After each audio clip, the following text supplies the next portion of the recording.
Welcome to Kenton's videos. Enjoy the video. You're starting with the essentials. Update Windows and install any pending patches now, because many display bugs are fixed in updates.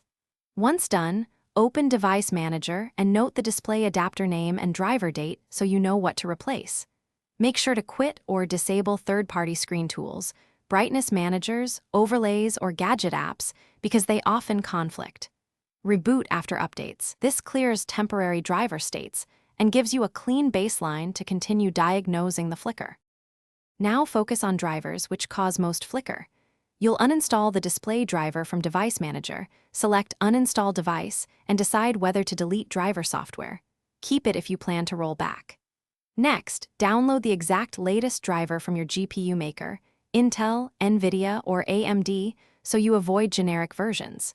If the screen still flashes, reboot into safe mode and perform a clean install. Safe mode prevents conflicting services from running, making the install far more reliable and often resolving persistent issues.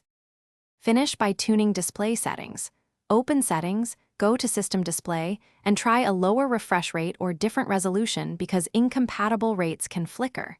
If you have both integrated and discrete GPUs, switch outputs or connect an external monitor to isolate whether it's the panel or GPU.